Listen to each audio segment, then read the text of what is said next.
The head of the Mississippi Gulf Coast Chamber of Commerce is resigning after 9 years. Yeah, and in those years, Chamber CEO Adele Lyons has grown the Chamber's membership, providing leadership basis for business growth and development in our community. And Adele Lyons joins us this morning. Good to see you. Thanks for coming by. Over the last about decade, just the work you've done for the community has just been incredible in this Chamber organization. Have you seen it grow like you wanted it to?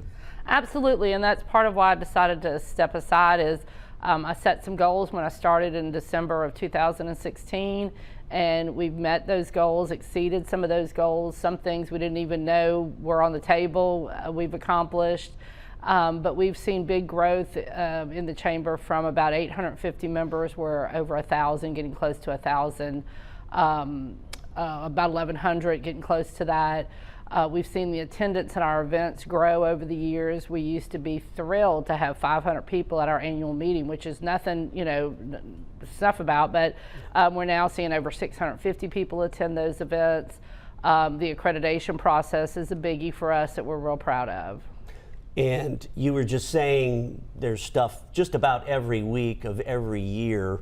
You were saying something like 250 events in a certain amount of time, because we cover a lot of those, but right. They're all over the coast and they're meaningful. You have, breakfasts with mayors and political leaders and Gulf Coast Business Council, that ties in. So you guys have been really, really busy, and that growth kind of goes along with how busy you've been.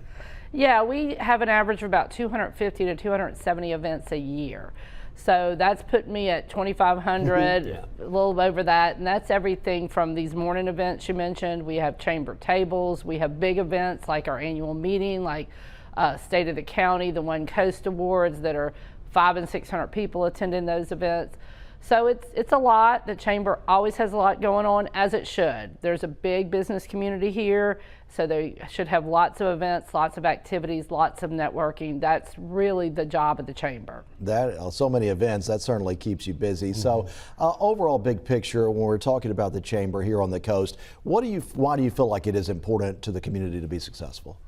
Well, the Chamber really brings together small businesses and big companies. 65% of our members have 10 or under employees, but then we have a fair number that of course have just 10,000 employees. Somebody like Ingalls or Hancock Whitney Bank or the various hospital systems.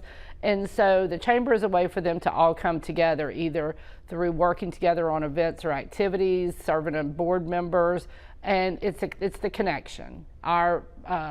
Our mission is connect, inform, advocate, and develop. That first word, connect, is really what it's all about. How does somebody who owns a one-person show get to meet some people that work at some larger companies, make those connections that can be really beneficial and fruitful for everybody? And when you have those networking opportunities, there's also subjects. I think of all the coast-wide things. Talked about, Gulf Coast Restoration Fund, East-West Corridor, whatever. Pick a topic, and those people are able to network. Like you said, maybe somebody with a small business gets to talk to somebody like a lieutenant governor or a statewide official. And you get all that going. That's kind of like a big think tank, isn't it?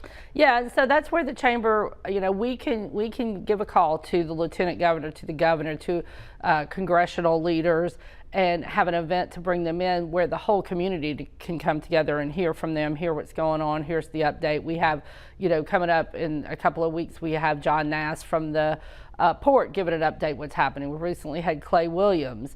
Like I said, we have speed networking coming up. We have breakfast with the mayor in Biloxi where Mayor Gillich will give an update. So it's a way for you to really keep abreast of what's going on in the community by just registering and showing up. And so that's the beauty of your membership. We're going to take care of all the logistics, the administration, to get them there so that you have those opportunities. From your perspective, what do you feel like is the biggest need as far as growing business and industry here on the coast? Well, we get a lot of questions about financing businesses. We have people still asking about grants for business. That really doesn't exist, very few and far between. The Chamber ourselves, we do have a grant pool, but it's $500 to $1,500. It's not big money to start a business, but so people are looking at financing. Workforce development is always big. How can I train my employees and get information? People trying to keep up with digital marketing and digital media. LinkedIn and Facebook are some of the ones that have been around for a long time, but there's new things with those, and we can bring that to folks. We've got an event coming up with Canva, which every small business uses today for graphics, and just trying to be some ways the human resources, the marketing department, to these smaller companies. And for the bigger companies, a lot of times it's a great way for them to learn as well. It might not be training they've gotten to in their company, but it really is a resource for people to grow their business where they really couldn't afford to do that on their own separately. Safe to say, whoever replaces you, whoever that is, big shoes to fill, for sure. Thanks for all that work in the last 10 years, and when you get done, you'll enjoy the retirement, I'm sure. Oh, I'm not retiring. Okay. Yeah, I'm not retiring. I'm moving on to some other things. Right. I'm still too young for that, Bill. I know Come you are. on. Okay. I was trying to give you some credit. Yeah. Well, thanks for stopping by, and you'll have to come to see us anytime. Adele Lyons, thank you and congratulations on your career with the Chamber. Thank you. And we thank all of you for joining us here on WLOX News this week. Have a great week.